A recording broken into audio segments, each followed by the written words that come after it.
E aí, o que aconteceu? Ele morreu, o que aconteceu com o escritório O dele? escritório fechou simplesmente. Ah, acabou ali na hora. Acabou na hora. O dia seguinte, já depois do enterro dele... Uhum. Ah, já não tinha mais sentido. Ele era o Tem- escritório, né? Ele que era o cabeça Da coisa toda, da né? coisa. E cada um saiu para a sua, foram trabalhar. Foram em trabalhar em outros lugares. lugares. Entendi. Eu Nossa, fiquei- que coisa, né? Eu fiquei alguns meses sem trabalhar também, depois arrumei.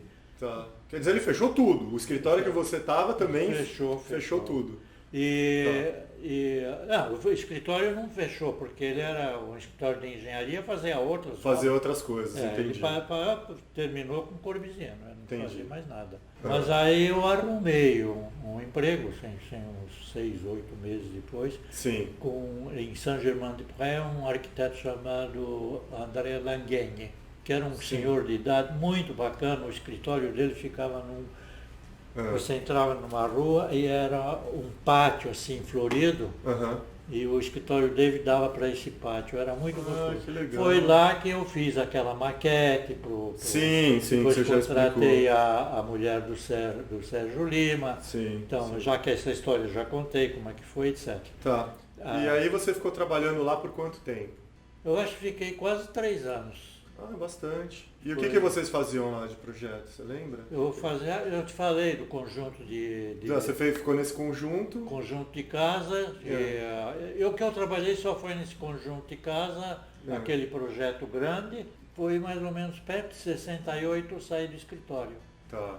E aí teve aquela revolução estudantil em 68, Sim. que ficou famosa, né? Sim. Se expandiu pelo mundo todo. E tem um episódio H porque eu, nessa época, eu tinha feito uma operação, quando saí do Languem, fiz uma operação, foi Sim. uma operação assim, mas Sim. eu tinha que andar de muleta. Aí teve aquele movimento estudantil e eu fui dar uma olhada lá no quarteirão latino, né? Sim. Sentei num café, Aham. que fica na Rissuflot. A Rissuflot é a rua que leva até o Panteão. O Panteão é o lugar onde estão sepultados as personalidades de Paris, né? Entendi. Eu nunca entrei, mas disse que é muito bonito, é enorme. Estava no café, Sim.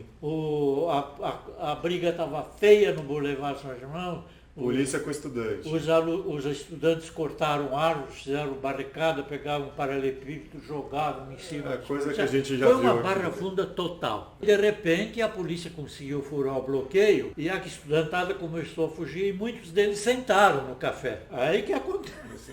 Quando a polícia veio, tinha gente que estava no café, umas 4, 5 pessoas iam, inclusive, com as minhas muletas encostadas, né? A polícia chegou e começou a dar bordoada em todo mundo, cliente e não cliente. Aí veio um policial para cima de mim, quando ele viu que eu estava com muleta, ele saiu de lado e não bateu. A muleta que te salvou, então. Depois desse protesto, a coisa ficou feia para mim, porque eu tinha que renovar a carta de permanência, de né? trabalho primeiro, não renovaram. Tá. Aí tive que renovar a carta 6 meses depois tive que renovar a carta de permanência, também não renovaram, eu fiquei clandestino. Tá. Aí arrumei emprego, só que eu ganhava 40%, comecei a me sentir incomodado. Sim. Como ainda tinha uma boa reserva da indenização, Sim, de dinheiro. Sim. eu trabalhei um pouco, depois quando começou 68, 69, eu disse, chega. Aí eu comecei a preparar a minha volta, etc. Nessa ocasião, o Pedro, Sim. o meu irmão, o outro tio, Sim. ele era o engenheiro-chefe de uma grande, eu não me lembro o nome Da dessa. CBPO, não é? A CBPO, exatamente. Sim, tio Pedro. E ele falou, olha, volte já, porque nós estamos montando um departamento de arquitetura e você já está contratado. Mas eu não voltei, porque eu estava preparando minha viagem, teve problema, não sei o quê. Voltei um ano depois. Quando voltei um ano depois, Já não tinha mais. Não tinha mais vaga para mim. Entendi. A CBPO, ela fez aqui a rodovia dos imigrantes, Foi, né? foi. A primeira, né? A primeira foi o Pedro, que era o engenheiro-chefe, fez todos os túneis, viadutos, Sim, tudo. tio Pedro era o papa do Era o concreto Papa, naquela era o época, né? Papa. Todo mundo que eu conversei falava ele isso. fez a usina de Chavantes, ele Sim. fez a usina de Salto Grande. Sim. As usinas hidrelétricas, né? Que Ele existem. era cobra nisso, né? Tá, você chegou no Brasil com quantos anos quando você voltou?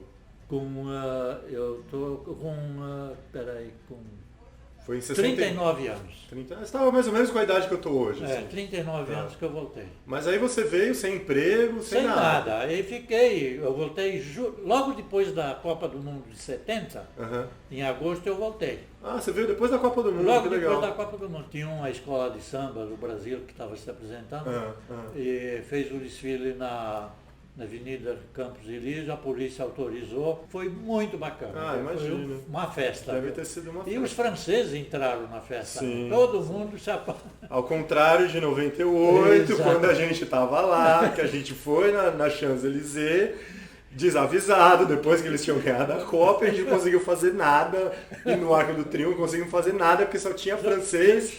E os caras, todo mundo na rua e os jogadores da França desfilando, Zidane em cima do carro, e a gente, 5 brasileiros, né? Um cara de bunda olhando pro carro. Não, vamos embora. Vamos embora, vamos pra casa, o que a gente tá fazendo aqui, né?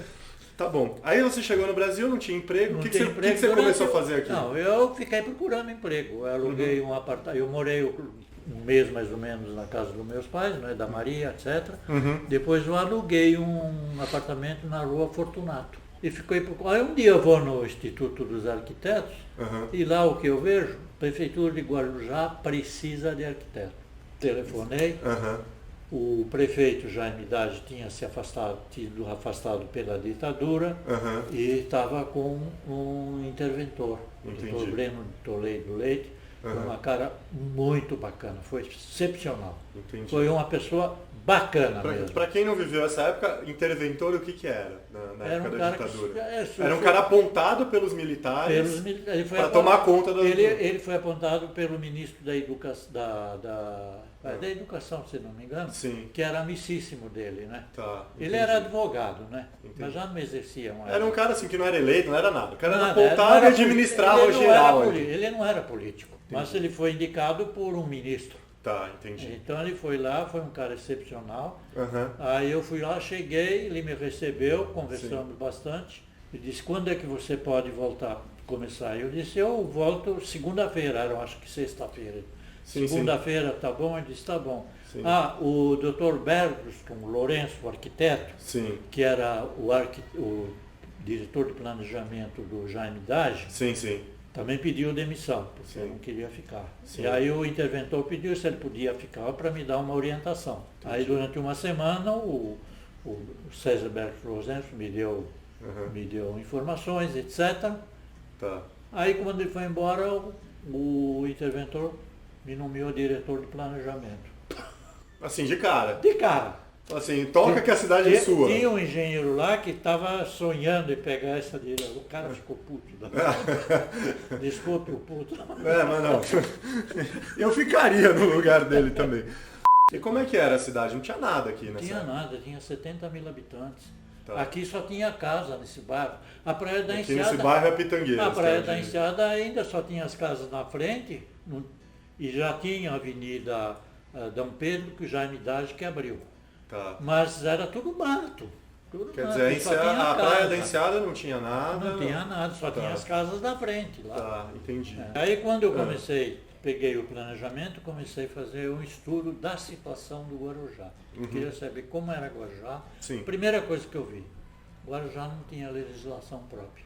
Estava usando... De Santos ainda, porque Guarujá foi distrito de Santos. Quer dizer, não tinha nem prefeitura aqui, nada. Nada. Era tudo subordinado a Santos. Quando passou a ser prefeitura, o Jaime Dage entrou e foi logo afastado. Ficou sem ninguém. Aí eu entrei no pedaço. Tá. Aí peguei um bom tempo para estudar como é que estava o Guarujá. Uma das coisas primeiras que eu fui ver foi o cadastro da prefeitura. Era um forrobodó danada. Era um negócio assim que eu disse, não, isso tem que ser arrumado, não pode ficar assim. O cadastro que você diz dos imóveis da cidade. Dos imóveis da cidade. Quer dizer, o pessoal não tinha nem escritura, não tinha nada, era tudo... Não, pelo menos 20% as obras eram clandestinas. Então era um negócio assim, quando eu entrei, primeira coisa que eu falei pro interventor, Dr. Breno, se nós queremos endireitar a cidade, nós temos que fazer uma coisa importante. Sim. Isso que é fazer o plano diretor da cidade. Naquela época, Sim. todas as prefeituras estavam fazendo planos diretores. Ele disse, o que você precisa? Ele disse, eu preciso de um local que eu possa contratar gente, etc., para não na prefeitura, fora da prefeitura, porque eu não quero misturar a prefeitura com o que eu vou fazer lá. Eu disse, olha, tem o antigo mercado municipal que está desativado. Eu gostaria de pegar 2, 3 salas lá. Disse, não tem problema. O que precisa? Eu fazer uma pequena reforma, pintura, etc. Sim, sim. Comprar os móveis. Ele disse, tudo bem, pode fazer. O que você precisa de pessoal? Eu disse, preciso de mínimo um arquiteto, preciso no mínimo de um engenheiro, eu preciso de uma socióloga e de bastante estagiários, que pode ser da faculdade, que, por exemplo, quando eles estavam de férias, a estudantada vinha, nós somos 8 estagiários. A primeira coisa que eu falei para os estagiários, cada um pega um caderno, vão percorrer todas as ruas do Guarujá e verificar quais as casas que têm a BITS, que tem a aprovação, e as casas que não têm. Que estavam irregulares. Aí tinha uma coisa complicada, em Vicente Carvalho. A prefeitura tinha uma numeração. A CESP não era a CESP. Da elétrica. Da elétrica tinha outra, e a Sabesp outra numeração. Nossa, então tinha casa que... Então quando você chegava numa casa... Tinha 3 números na casa. Mas quando você chegava numa casa, você via que só tinha CESP, Sabesp, sabia que aquela casa não estava... Não tá... Ah, entendi, já era então, uma indicação. levantamos casa por casa, rua por rua. Aí conseguimos fazer isso aí. Eu falei para o interior, a gente só vai poder fazer um plano diretor quando tivermos todos esses dados na mão. Sem isso não é possível. Sim, sim. Pode continuar. Você preparou todo esse plano para pôr a cidade do Guarujá em ordem. Exatamente. Tá, e quanto tempo demorou até você conseguir implantar isso daí, deixar tudo... Implantar isso, eu entreguei o código de obras, eu fiz sozinho. Levei 1 ano fazendo o código de obras, sozinho. E esse código de obras funcionou muito bem até a última revisão. Todo mundo elogiava. Quando eu entreguei o plano diretor, Sim. eu era o único arquiteto no Guarujá.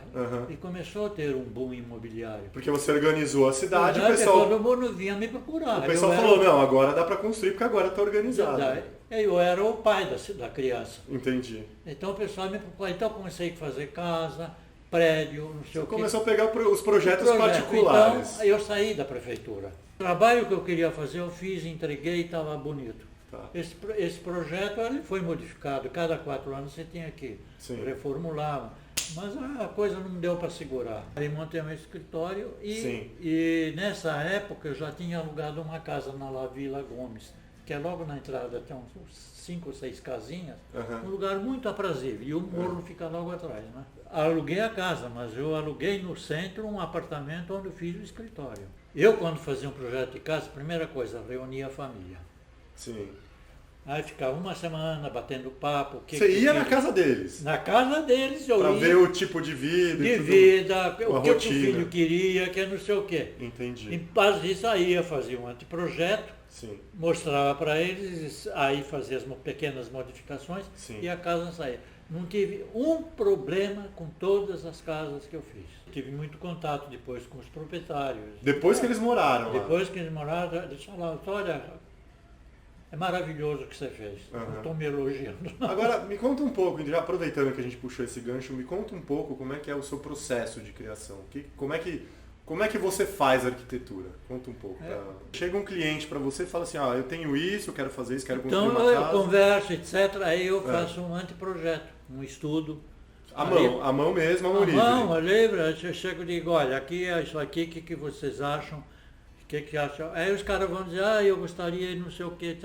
Então eu vou fazendo. Aí vai ajeitando ali. Vai ajeitando até chegar no ponto que ele chega e diz, é isso que a gente... Eu faço 2 coisas. Planta, quando fiz a planta, já fiz uma perspectiva. Tá, você já vai mostro, eu quero que o cara tenha uma visão espacial da coisa. Tá, você começa então pela planta, mas ao mesmo tempo você já está fazendo umas perspectivas ali do lado. Exatamente. Bolando. Exatamente. Entendi. Isso tudo na mão mesmo. Tudo na mão. Às vezes um croquis rápido ali, sem régua, sem nada. Tá, e aí vamos avançar um pouco nisso. O cara olhou, falou, putz, gostei da sua ideia e tudo mais, vamos prosseguir. Como é que você refina essa primeira ideia? Como é que você vai ajeitando o seu projeto ali para chegar numa fase aí mais eu avançada? vou, porque aquelas ideias eu vou aí já fazer com medições, etc. Aí você vai no local, Já médio, vou, terreno. já vou na prancheta e já começo a desenhar na prancheta aquilo que eu tinha pensado. Tá. Desenhei a planta, faço os cortes. Depois de feitos os cortes, fachada a planta, eu Sim. faço a perspectiva. Tá. Aí eu levo para o cliente. Aí ele vai ver a planta, ver os cortes, ver Vai ter a visão geral do projeto. visão geral do projeto e perspectiva. E como eu era um excelente desenhista de perspectiva, Sim, eu ganhei muita grana fazendo stand de venda, fazendo aquelas perspectivas de prédio. Uma outra coisa que eu arredondava o salário foi com avaliação de imóveis. Tinha um colega que é o Júlio Bandeira de Vilela, que ele era diretor-geral de engenharia da Caixa Econômica Federal, lá na Avenida Paulista. E um dia ele me chamou e disse, olha, nós estamos precisando de um avaliador de imóveis no Guarujá, que nós não estamos, o pessoal de Santos não tem condição de fazer. Você aceita? Eu disse, eu nunca fiz isso. Ele disse, mas eu te dou um prazo para você aprender. Estudei o negócio, aprendi e comecei a fazer. Tá vendo, galera? 12 anos eu trabalhei para Caixa. E aí ainda mais. Aí eles me convidaram para fazer a fiscalização das obras financiadas pela Caixa. O primeiro prédio que eu fiscalizei foi a Caixa Econômica Federal de Itapema. Mas essa fiscalização de obras depois eu fiz no todo o litoral. Mas a Caixa Econômica Federal, o consultor lá, fui conhecer o consultor, aí fomos tomar um café, o cara me chamou do lado. Doutor Tolha, quantas vezes você tem que vir aqui para fazer a fiscalização? Isso é uma vez, 2 vezes por semana. Escuta, vou lhe fazer uma próxima. Não venha nenhuma vez. Eu faço todas as medições, etc. E lhe pago um bom dinheiro. Eu falei para ele, sabe quem me paga? É a prefeitura, não é o senhor. Sim. Você sabe que isso é uma discussão que está muito atual hoje em dia para a arquitetura, que é essa história de reserva técnica, né?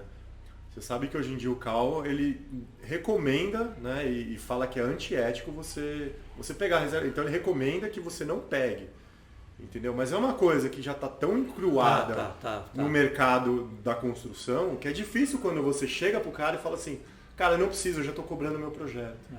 Meu cliente já está me pagando, você não precisa me dar um incentivo para eu vir aqui. Eu vou vir aqui se eu for bem atendido e se meu cliente ficar satisfeito, é isso. E uma vez quando chegou um preposto, com 2 caixas, uma caixa de uísque Passport e a outra caixa com uma dúzia de Passport e uma caixa mas não era nem Johnny Walker? de vinho. Passport, de vinho francês. O que é isso? O doutor lá do consultor está mandando de presente para o senhor. Eu disse, eu não preciso de presente. Aí eu falei, pode devolver para o teu patrão, que eu não preciso disso aqui. Eu ajo de outra maneira. E diga uma coisa para o seu patrão. Se o projeto estiver correto, em 3 dias, 5 dias ele tem um alvará. Eu não vou segurar. Agora, se não estiver correto, ele vai ficar na gaveta até o senhor corrigir. Acabou. E o cara estava com o projeto correto. Não, é fogo. Depois ele veio conversar comigo, né? Tem cara que vira para mim, empreiteiro, vira para mim e fala assim, eu não vou mais em prefeitura. Eu falei, não, por quê, cara? Prefeitura é uma máfia. Dependendo do lugar, prefeitura é uma máfia. Já tem uns 3, 4 ali que já tem um grupinho. Se você entra, você pode até entrar. Chega o cara, te puxa de lado e fala assim, olha, se você gosta da sua família, é melhor você não voltar aqui não. Assim, quer dizer, você fica ali achando, não, é licitação, imagina. Você vai para esses lugares mais, não precisa nem ser muito afastado, mas mais no interior aí. Diz que é uma bagunça, porque ninguém fiscaliza, né? Quem fiscaliza a prefeitura? Ninguém. Quer dizer, o negócio fica aí, é complicado. E o pior disso tudo é que eu fiquei com fama de receber propina. Porque quando aprovavam um projeto em 3 dias, o pessoal dizia que o cara já tinha me pago. Já tinha te pago. Quando punha na gaveta é que o cara, eu estava esperando ele me pagar. Quer dizer, você só estava fazendo o seu trabalho. Só o meu trabalho, pô. Tá, mas voltando um pouco para a arquitetura, então. Aí você apresenta o projeto, o pessoal aprova, Aí você passa pro projeto executivo. Né? Exatamente. Tá. Como é que você faz os seus executivos? Como é que você gosta de fazer? Você chega a detalhar tudo? Tudo. Tá. Por exemplo, você tem um banheiro, você põe onde o cara começa a fazer o azulejo. Não, eu ponho tudo. Tá. Medida, torneira, tal. Todos os meus projetos é demorado, mas tudo está ali. Tá. Não tem erro. É para o cara olhar e não ter dúvida. Os prédios são mais difíceis de você fazer isso. Tá. Os caras têm pressa, não sei o quê. E não adianta às vezes fazer um detalhamento e o cara construiu lá, chega a muda. Caso o pessoal toma mais cuidado. Toma mais cuidado. Sempre, né? Prédio, o cara às vezes está apertado para entregar. Não, isso aqui vai me comer muito tempo, deixa eu fazer de outro jeito, né? Isso é muito comum. Tipo, depois você vai nas obras que estão construídas, você dá uma olhada para ver se alguma coisa que funcionou. Você faz esse, vamos dizer assim, essa autocrítica, esse feedback. Exatamente. Fala assim, pô, mas essa janela aqui, eu achei que ia ficar legal, a hora que eu pus aqui não ficou legal e tal. Você chega a fazer isso? Às vezes, nem sempre é possível. Às vezes você não consegue ir na obra pronta, isso acontece. Não. Quando eu estive na prefeitura, o prefeito Maurício de Mariano, eu trabalhei 2 vezes com ele. Sim. Ele foi formidável, porque foi o único arquiteto que os projetos eram feitos pela prefeitura. Foi o único prefeito que deixou você fazer os projetos na prefeitura. Eu e o outro arquiteto, o Rogério Lira. Éramos 2 arquitetos. Eu fiz dezenas de escolas, tudo para a cidade. Tudo para a cidade, creche, centros comunitários. Entendi. Foi muita coisa. Tem algum projeto que você fez aqui para a Prefeitura do Guarujá que você fala, esse projeto realmente ficou legal, gostei, me sinto orgulhoso? Tem escolas que tem ali no Tejereba, tem uma escola que ficou muito boa, mas tem um centro de preparação de professores em Itapema. Na parte de baixo é uma biblioteca enorme. Tá, e a parte de cima é centro de preparação de professores. Entendi.